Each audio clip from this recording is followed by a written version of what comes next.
नमस्कार. अश्विनीज food lab मराठीमध्ये मी अश्विनी तुम्हा सर्वांचं खूप खूप मनापासून स्वागत करते. तर आज आपण बनवणार आहोत खोबऱ्याची चटणी.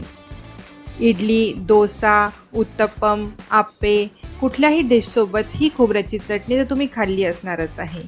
तर चला आज आपणही बनवून बघूया ही खोबऱ्याची चटणी एकदम साऊथ इंडियन स्टाईलमध्ये. ही चटणी बनवायला एकदम सोपी आहे आणि कमी वेळेत बनते. तर चला बघूया कशी बनते ही खोबऱ्याची चटणी. तर सगळ्यात आधी एका मिक्सरच्या पॉटमध्ये आपण थोडेसे खोबऱ्याचे तुकडे घ्यायचे आहेत. इथे मी जवळजवळ एक मीडियम साईजच्या नारळाचे तुकडे घेतले आहेत.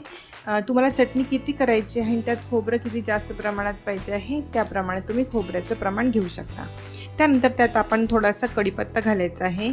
कढीपत्ता पण आपण टेस्टप्रमाणे कमी जास्त करू शकता. थोडीशी कोथिंबीर आणि एक हिरवी मिरची. चटणी थोडी जास्त तिखट हवी असल्यास मिरच्या पण जास्त पण घालू शकतो. त्यानंतर एक आल्याचा छोटा तुकडा आपण त्यात घातला आहे. थोडंसं पाणी मी इथे घातलं आहे आणि त्यात आपण घालायची आहे थोडीशी फुटाण्याची डाळ.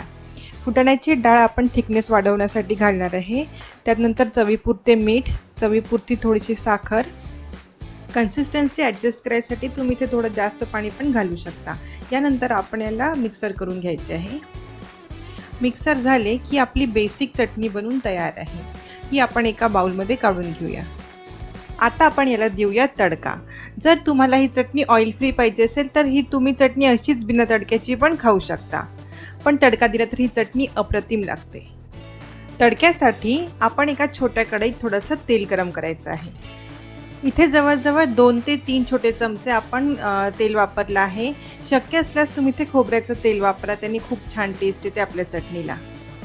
तेल गरम झाले की त्यात 2 ते 3 छोटे चमचे आपण मोहरी घालायची आहे. मोहरी तडतडली की त्यात 1 ते 2 लाल मिरच्या म्हणजे सुक्या लाल मिरच्या घालायच्या आहे. मिरची मी इथे फोडून घातली आहे. त्यानंतर त्यात थोडासा कढीपत्ता घालायचा आहे. ही झाली आपली फोडणी म्हणजेच तडका रेडी. गॅसची फ्लेम आपल्याला बंद करायची आहे आणि हा तडका आपण आपल्या चटणीवर ओतायचा आहे. बस झाली आपली चटणी रेडी सर्व करायसाठी. तर आहे ना ही रेसिपी सोपी? तर झटपट ही नारळाची म्हणजेच खोबऱ्याची चटणी बनवा आणि डोसा, इडली, उत्तप्पम, आप्पे किंवा तुमच्या आवडीच्या कुठल्याही स्नॅक्ससोबत तुम्ही ही चटणी सर्व करू शकता.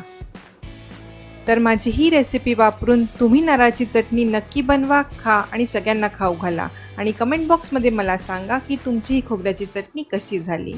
जर तुम्हाला माझा हा व्हिडिओ आवडला असेल तर लाईक, शेअर आणि सबस्क्राईब करायला विसरू नका. आणि सबस्क्राईब केल्यानंतर बेल आयकनही नक्की दाबा. बेल आयकन दाबल्याने जेव्हा मी कधी नवीन रेसिपी टाकेल त्याची तुम्हाला नोटिफिकेशन मिळतील आणि तुम्ही माझी कुठली रेसिपी मिस करणार नाही. चला तर भेटूया पुढच्या व्हिडिओमध्ये. तोपर्यंत कुक विथ लव्ह अँड सर्व with a smile. Thank you. Bye bye and take care.